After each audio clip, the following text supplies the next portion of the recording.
Nós vamos conversar agora para entender melhor tudo isso que está envolvendo essa evolução dos preços nesse último ano. Eu tenho o prazer, a honra de receber Gilvan Bueno, que é nosso colunista no CNN Money, mas a gente vive roubando ele aqui para a programação da CNN Brasil e eu tenho um enorme prazer de receber você hoje aqui no Hora H. Gilvan, boa noite, bem-vindo. Primeiramente, muito boa noite, meus parabéns pela Hora H, estava super ansioso para te visitar aqui, o programa está ótimo e vamos lá.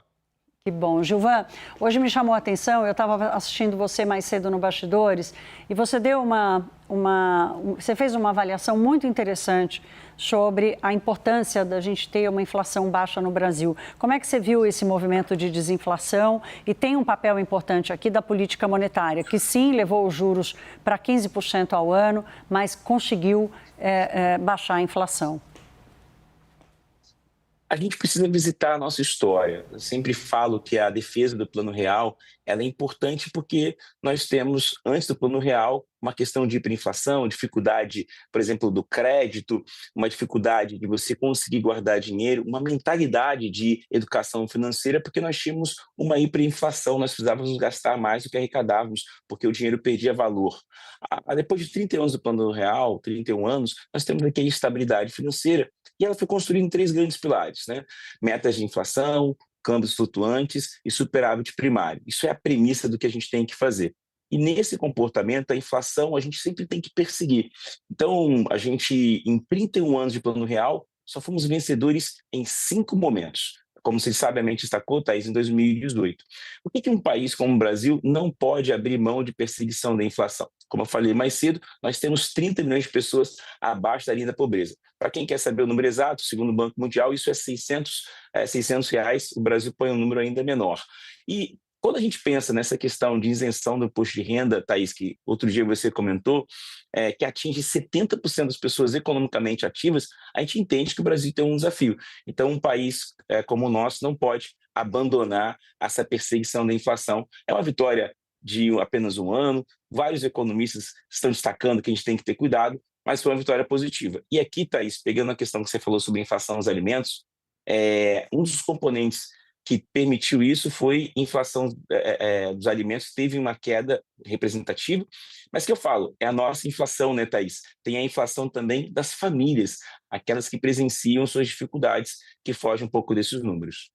Agora, Gilvan, como é que a gente pode esperar o comportamento do Banco Central a partir de agora, né? A primeira reunião vai acontecer no final desse mês. Eu acho que ninguém mais está esperando que o Banco Central faça a primeira redução dos juros agora em janeiro. A expectativa está toda caminhando para março. Em que velocidade você enxerga essa queda? Saiu uma pesquisa agora muito interessante, dos 10 itens que somaram esse 4,26, 2,33, Thaís, eu peguei aqui uma colinha, foram de energia elétrica, custos regulares, plano de saúde, aluguel residencial, lanches, produtos farmacêuticos, refeição, café moído, higiene pessoal e empregado doméstico. Esses 10 itens somaram 2,33 do IPCA. Então, esses são os itens que a gente vai ter que observar um pouco, mas a ideia é que a primeira ou segunda reunião a gente já começa a ter aqui o afrouxamento monetário, que é super importante.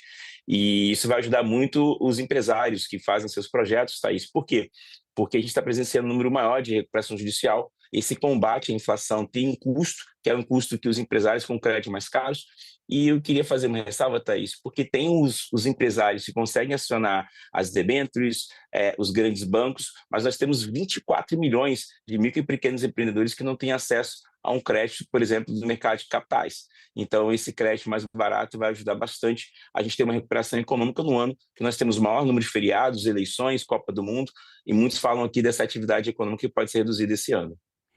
Gilvan, já é esperado uma desaceleração da economia agora para 2026. No ano passado, o Brasil deve ter crescido um pouco mais de 2%, 2,3%, 2,4%, mas a expectativa aqui é abaixo disso, né? Abaixo de 2%.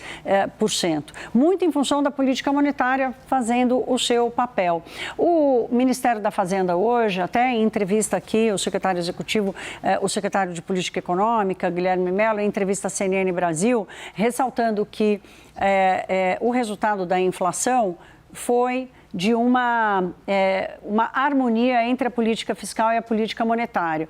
Muitos economistas não concordam com isso, né? Pelo contrário, acham que o governo não arredou o pé de continuar gastando. Era como se o governo tivesse com o pé no acelerador e o Banco Central com o freio de mão puxado. Você enxerga uma harmonia melhor agora em 2026?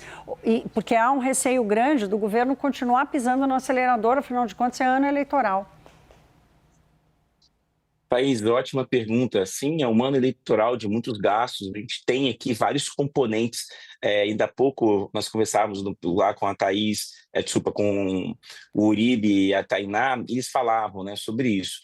Por quê? Nesse ano eleitoral, Thaís, nós temos aqui muitos programas, muitas transferências de renda, alguns componentes que colocam muito dinheiro em circulação, e isso acaba prejudicando as projeções econômicas. O Boletim Focus tem errado nos últimos anos, que é um documento com mais de 100 economistas. Por quê? Porque o Boletim Focus ele está com dados que você vai entendendo que irão acontecer. Se no meio do caminho você coloca mais dinheiro em disposição das famílias, dos empresários, você vai ter aqui um maior dinheiro em circulação. Maior dinheiro em circulação gera mais consumo você tem inflação. Então, esse ano de 2026, a preocupação dos economistas é a entrada, por exemplo, essa isenção do imposto de renda, alguns programas que vão colocar mais dinheiro em atividade, algumas desonerações que podem acontecer. Então, esse cenário vai colocar dinheiro na economia e isso pode, Thaís, criar aqui, sim, uma necessidade de combater a inflação. Então, um ano desafiador, porque você pode ter muitos recursos chegando na economia e o governo e o Banco Central, junto com o Comitê de Política Monetária, precisando enxugar isso. Mas eu também concordo com uma certa parte que não teve essa harmonia. O que nós precisamos lembrar é que teve, eu tenho falado muito sobre isso, a Lei Complementar 179 de 2021, que permitiu o Banco Central ser independente e conseguir conduzir a economia. Thaís, eu tenho falado muito sobre isso. Imagine se o Banco Central não fosse independente e tivesse muita ingerência política nas suas tomadas de decisões. Nós não teríamos, por exemplo, esses juros em 15%, porque foi duramente criticado por algumas personalidades, até que apoiam o governo, esse combate à inflação. Muitos têm uma outra ideia, mas a gente não pode deixar de perseguir a inflação. Não pode, e essa é uma chaga que o Brasil vai carregar enquanto a gente tiver desequilíbrio nas contas públicas e não adianta cumprir uma regra fiscal que não contempla a realidade do que realmente está acontecendo com o orçamento público. Gilvan Bueno, gente, ele sabe tudo. Olha, eu vou ficar mal acostumado, vou querer você mais vezes aqui, meu querido. Volte sempre. Bom fim de semana para você. Para você vai ser uma alegria, o programa está ótimo, parabéns. É uma honra estar aqui do seu lado. Todos da economia brasileira te admiram. Obrigada, meu querido. Boa noite.